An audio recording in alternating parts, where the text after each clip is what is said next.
Wait. What? What? Hey, yo, what the? Naruto Clash of Ninja was the best Naruto gaming franchise in all of Naruto history. Now, I know what you're thinking. What happened to Naruto Ultimate Ninja Revolution? What happened to Naruto Ultimate Ninja Storm? Naruto Ultimate Ninja Heroes for the PSP? The random ones like the Broken Bond on Xbox, or some of the shittier ones on the Nintendo DS? Well, that's not what we're here to talk about today, because those were trash. What we're here to talk about today is the epic legacy of Nintendo's Naruto Clash of Ninja Revolution series, spawning a myriad of games. Do you see all these games right here? Perfection. And while many of you may have slept on this game series, for the ones that didn't, you know as well as I do, Naruto Clash of Ninja series was absolutely goated. From the fighting mechanics, to the special moves, all the transformations, and the crazy character roster, it was one of my all-time favorite fighting games of the Naruto franchise. The Naruto Clash of Ninja series, known in Japan as Naruto Gekuto Ninja Taisen, is a line of 3D cel-shaded fighting games based on Kishimoto's Naruto manga and anime. Developed by Eighting and published by D3 publisher and Tomy, it began on the Gamecube with 4 titles. The first 2 were released internationally, while the last 2 remained in Japan only. The franchise then later split into 2 Wii exclusive branches, the Japan-only Gekito Ninja Taisen EX, and the International Clash of Ninja Revolution trilogy. Naruto Clash of Ninja, known in Japan as Naruto Gekuto Ninja Taisen, was the first installment in the Clash of Ninja series and the first Naruto game released in Japan and North America. It has 10 characters and was released in Japan on April 11, 2003. The game was announced alongside its sequel, Clash of Ninja 2, on October 7, 2005, for a 2006 release in North America, which was released on March 7, 2006. The game's plot follows Naruto's graduation from the Ninja Academy to the end of the battle with Zabuza and Haku. Now, this was my first start into the Naruto Clash of Ninja series. This game was epic. The fight modes, the stories, the way that you could spam the combo buttons, and with the directional pad, well, not the directional pad, but the control stick, it wasn't the C stick either. Whatever that gray stick was that you would spin around and burn a hole in the palm of your hand during Dragon Ball Z Budokai Tenkaichi series, that gray movement stick is what you would use to be able to chain combos in different directions. Now, I know what you're thinking. Games like Naruto Ultimate Ninja Storm for the PlayStation 3 or Ultimate Ninja Heroes for PSP, all these other Naruto games had an infinitely better fight system. But that's where you're wrong. It didn't have a better fight system.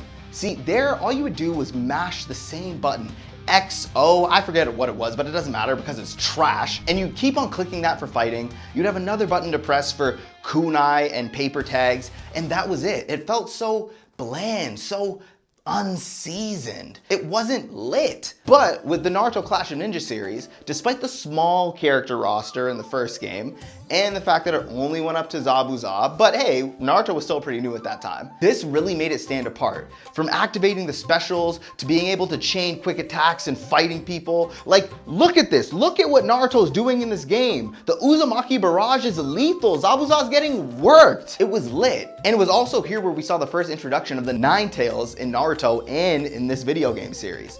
I mean, I forget if Sasuke had Sharingan at this point. Either way, it didn't matter because bro just got handled by Haku anyways, so who cares? But it was here that set the precedent that there could be dope Naruto games. The stages, the spamming the left and right bumpers and just teleporting, use substitution jutsu on your enemies. It was sick. And the one-on-one fighter mode really got me and my boy into the game. I remember he used to play Zabuza religiously. I would use Naruto, and I'm sorry, but I would just work bro over. There was like, look at the beauty, look at the beauty. And it was here that set the stage for the greatest franchise ever, leading us into the second game, Naruto Clash of Ninja 2 for the Nintendo Gamecube, a rare collector's item. The first game had a playable character roster of Naruto Uzumaki in Nine Tails mode, Sasuke, Sakura, who's trash, so who cares about her, Kakashi, also playable with Sharingan, Rock Lee, Iruka, Zabuza, and Haku. One of the reasons I love Naruto Clash of Ninja 1 is because it had the ultimate system for Kakashi specials. See, when he was in Sharingan, you could actually copy people's attacks like you could in the show. It wasn't like these other video games where he just gets souped up or he can use the lightning blade. No, my boy actually put the Copy Ninja title to work. You could click your special at the same time somebody else would, let's say Rock Lee, and boom, you would be able to copy his Hidden Lotus and give him that work. Kakashi was goated. There is no other video game series, I don't care what you have to say, where Kakashi was this badass. Eventually after this, Naruto Clash of Ninja 2 is the second installment in the series. It was released in Japan on December 4th, 2003, and was then released on September 26, 2006 in North America.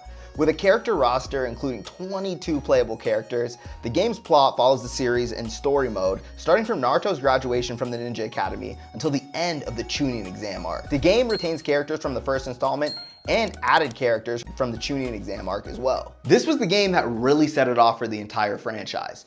Now, in the first game where you had one-on-one modes, classic 1v2 like Street Fighter or Mortal Kombat type style games, this allowed you to do 4-player combat. I remember so many nights having my friends come over, stay over, and we'd stay up all night playing Naruto Clash of Ninja 2.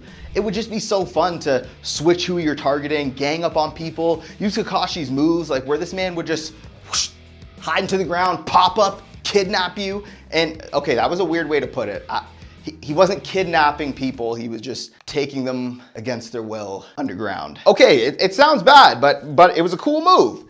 And I remember so many times I would just spam Rock Lee because in this game, he could actually unlock his gates. And if you clicked your special button, he would be able to teleport like that and just, well look, bro is just working him with the Hidden Lotus. It's freaking sick. It was also here where we saw some of the craziest characters first introduced in the Naruto series. I'm talking Orochimaru. I'm talking Sasuke with his Sharingan and his all black fit. I remember working with so many combos, you'd be able to kick a man up in the air, punch them, kick them to the side of the stadium, and if you timed it just perfectly, you'd be able to get down as Sasuke, activate frickin' Chidori, and run all the way over and strike them with the Chidori just like that. It would just be like, bah! You see that? That was cold! And it's so many fun times that this game gave me. This is honestly one of the best fighters for the Nintendo Gamecube, and why it'll go down in history as one of the most goated consoles. I don't care what you have to say, you're wrong. This game had a playable roster including Naruto and the Ninetales form, Sasuke and his Sharingan form. That black fit was going absolutely crazy. Bro was pulling up in the turtleneck and chains on some emo shit. I mean, look at bro's fit. Do you not see the drippiness right here? Bro is dripped and drowning. Someone call Gunna. Kakashi with his Sharingan, Rock Lee, Hinata, Kiba, Neji, Might Guy, Shikamaru, Ino, Gaara. I remember one of my boys in particular would always pick Gaara. This man would stay spamming at the side of the screen, trying to sand coffin your ass or chuck sand at somebody from the other side of the screen, and all of us would have to gang up to try and stop this man's automatic defense with his sand. Bruh, these were the days. This is what I'm talking about. Gaara was a badass, and this game proved it the most out of any Naruto game I've ever played. As well as the other Sand siblings, Kankuro, and everyone's creepy ass uncle, Orochimaru, Akamaru, and Mizuki. Now, unfortunately, this was the last game for the Nintendo Gamecube, but with the rise of the new Nintendo Wii on the way, eventually, we were led into the first Wii title, Naruto Clash of Ninja Revolution, which is the third Clash of Ninja game available in North America and was released on October 23rd, 2007, with 20 playable characters. Clash of Ninja Revolution covers the events of the Chunin exam arc to the end of the Search for Tsunade arc, basically picking up where the last game left off. I mean, if you thought the last one was lit, this one was sick. They also had the first introduction of the Wii's motion sensor technology. I remember playing this game for the first time, and in my basement, I was living with my grandparents at the time, and they had a tile ceiling. You know, one of those, like, I don't know if it's a popcorn ceiling or removable, either way, it don't matter. You could remove the ceiling tiles if you pressed hard enough on them. So I remember going in with my nunchucks going like this, trying to activate some special moves, and I didn't wear the fucking strap because I don't give a fuck. Because I'm built different, I'm like that, I'm him. I tossed the fucking nunchuck up in the air because it flew out of my hand, hit the panel and came crashing down on the floor. I had a lot of explaining to do, but that's just how into the franchise I was. This was also the first entry in the series to introduce stage jumping. The stages in this game were always sick. It was cool seeing the ramen shop or the Hidden Leaf Village or any of the various places where you would go to fight and beat up your friends. But here, they did it differently. Copying this from the Japanese counterpart for the it's too fucking confusing. If y'all are new here, sometimes I'm a little froggy with the pronunciation. Gekito Ninja Tyson. That series in Japan introduced stage jumping, and here we got to experience it for the first time. So when you're punching somebody and kicking them out of the stadium, a mini cutscene would play, and depending on what combination of nunchuck flinging or button pressing you're doing, if you actually were smart enough to stop using the Wiimote and plug in your fucking Gamecube controller for once, then you would be able to knock your opponent into a next stage, and it would be lit. I'm talking, you would just be on screen like, look at me, I'm switching stages. Do you see this? Do you see the litness of this? I'm out here. I'm out here. We switching stages, brother. This game's roster was crazy. We had Naruto, who could enter Ninetales form without having to be a separate character. Sasuke, who could actually activate Sharingan in the same character as well without having to change. This trash bag, you guys know, is Sakura. Kakashi, who could activate his Sharingan. Rock Lee, who could open up the 8 gates. Tenten, Neji, Might Guy, who could activate the 8 gates as well. Ino, Shikamaru, Hinata, Shino, Gaara, Tamari, Kankuro. The GOAT himself, Itachi Uchiha. Do you understand the epicness of this man and the power in your hands when you played as Itachi Uchiha?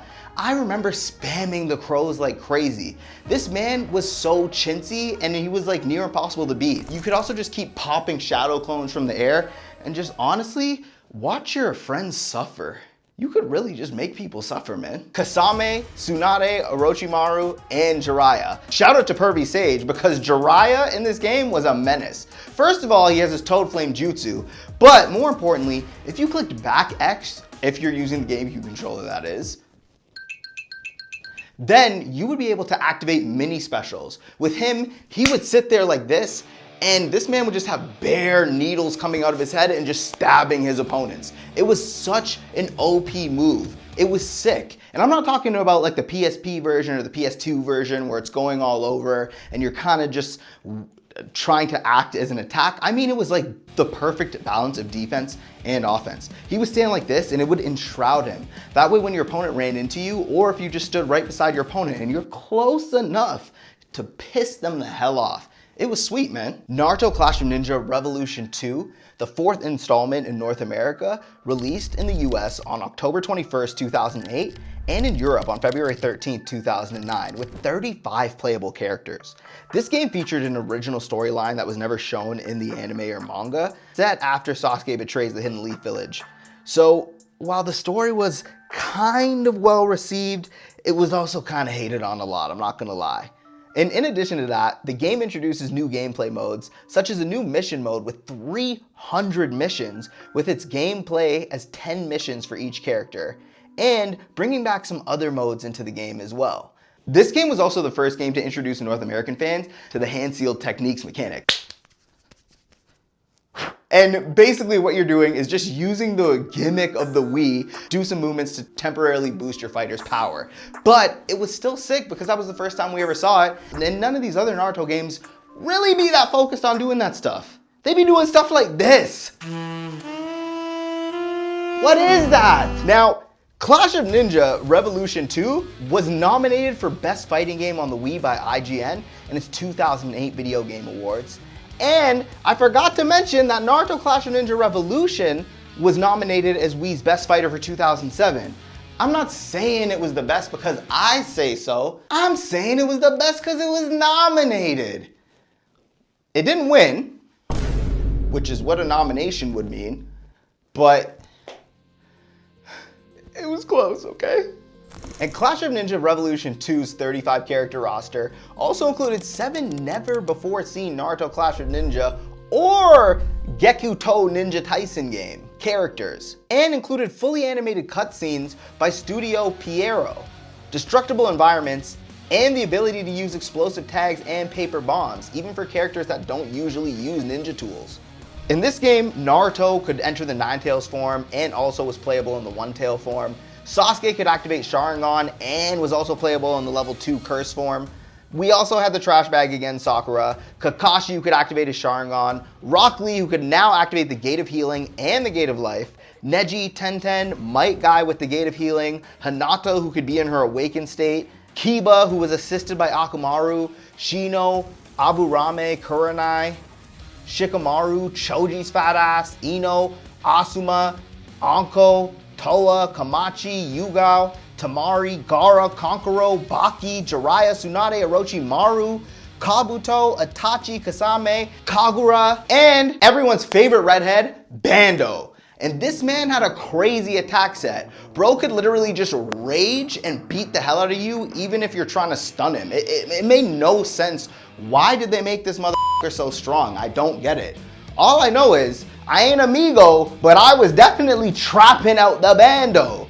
One more thing I forgot to mention earlier. In Naruto Clash of Ninja 2, if you played as Akamaru, you could actually just attack people with the dog without Kiba, and people would not be able to attack you. I don't know what sick, twisted developer had this in his mind, but bro needs to be put on a watch list, because you would be able to actually just jump and nip and bite people. And let's say your buddy picked Kakashi. He couldn't even lightning blade him or do anything to him because his kicks would literally be over the dog's fucking head. It did not make sense. The dog would just be standing there. Kakashi would just be spamming like, and nothing would go on because the physics just didn't work. The dog was the ultimate cheat code. I used to piss my friends off with that so much. Oh my God. Tell me there's one of you out there like that. Big brain. And finally, we get to the big baddie of it all. Naruto Shippuden Clash of Ninja Revolution 3. The 5th North American installment in the Clash of Ninja series and the 3rd installment in the Revolution franchise. It was released in America on November 17, 2009 and on April 9, 2010 in PAL territories as Naruto Shippuden Clash of Ninja Revolution 3 European version. Because Europeans are different. I don't know why they needed to specify that, but they did. And it covers the Kazekage Rescue arc. It features 40 playable characters and fighting environments, as well as Wi-Fi multiplayer matches for the first time. Now, I'm not gonna lie, the Wii was booty cheeks when it came to online play. I don't know if anybody else remembers this, or maybe it was just all the crazy shit I was typing in on my PC as a kid. I don't even remember what it was. But I had to buy this white little Nintendo dongle and plug it in the USB of my PC, which was barely moving. The shit was fucking dying, bro. But I had to plug it in there in order to get a connectivity signal to go on, I don't know if it was Nintendo Connect or Wii Play. I forget the name, it was time ago. But my point is, it was trash. The multiplayer in here was not working. It was not smooth at all. It was almost as bad as buying Pokemon Battle Revolution for the first time, trying to unlock all the characters, taking some of your characters from Diamond, Platinum, or Pearl and putting them in there, and then putting on a match with somebody who would just rage quit when you're about to beat them. I'm not salty, you're salty. The game featured 40 playable characters, including Naruto, who could enter the one-tail form, Sakura, Kakashi, who could activate Sharingan and Mangekyo Sharingan, and I remember completely just standing at the side of the map when my friends would be playing, when we'd be playing 4-player, and if you would just charge up that special with Mangekyo Sharingan activated, you would just suck somebody up into that dimension world that he would in his eye early on in Shippuden. I think it starts with a K. It might be called Kamui, I forget what it is. That shit would piss people off. It was hilarious. You'd have Might Guy, who could activate the 8 gates and the Gate of Healing. Rock Lee, who could do both those plus the Gate of Life. Neji, Tenten, Asuma. We gonna smoke on that Asuma pack! We also had Hidan. This man was a menace to society. He would activate his ugly self, do sacrifice to Joshin, stab himself, and take away your HP. Then you could activate and you would transform into that like bone type version of himself, and he would literally have a mini special. He would just stab himself and he would just take out half your HP from across the map. Bro was insane. Do you see this? Does this look like the face of a sane individual? No. Shikamaru, Choji, Kurenai, Hinata also available in her awakened form, Kiba, Shino and his ugly ass bugs, Anko with curse mark form, Yugao, Jiraiya, Tsunade, Sai. Let's just take a moment and take in Sai. Like, bruh, I know this man was supposed to be like the new Sasuke and everything, but are we taking in this man's fit? Like, what was bro wearing? I don't know who styled his ass, but bro is looking whack as hell. But this man would be drawing and summoning a whole bunch of birds, and they would just fly and peck you out of the map. Bah, bah, bah. And you would just have all these birds mash you. It was unfair. I would use them. It was me, I was Sai. Yamato with his wood, Gaara, Kankuro, who could also use both of the puppets, Tamari, Baki, Granny Chiyo with the mother and father puppet, Sasuke, Kabuto, Orochimaru, Itachi, Kasame, and more Akatsuki members, Deidara, Sasori with the Haruko puppet, Hidan and Kakuzu, and some others like Toa, Kamachi, Bando, and Kagura again from the last game. They had a sick, deep, playable character roster. And I know, some other games like Ultimate Ninja Storm and some of those series that have so many playable characters make you think, wow, Naruto Clash of Ninja ain't shit. But to be honest, what good is all those playable characters when your game is mid? What good is it? You, go ahead, tell me. Type me up a note, let me know what it is, let me know what it says. I won't read it, but you can do it. And this game just had so many stages. The stages honestly make this series come alive. The Hidden Leaf Village, the Akatsuki Hideout, Tenchi Bridge, the Chunin exams, the Leaf Forest, the Nine-Tailed Fox room Naruto would go to anytime he had an emotional crisis, which was like every other episode, the Final Valley, the Hidden Sand Village, the Third Training Field, the Forest of Death. And they also had tag team jutsus, Naruto and Jiraiya, Sakura and Tsunade, Rock Lee and Might Guy, Shikamaru and Choji. Honestly, this franchise is cream of the crop. I've played the PSP games, I've played the Xbox games, I've played the PS2 games, the Ultimate Ninja series, and I know some people out there are mad because there was a whole bunch of Nintendo Naruto games that we didn't get to play on the Gamecube and Wii. The Gekito.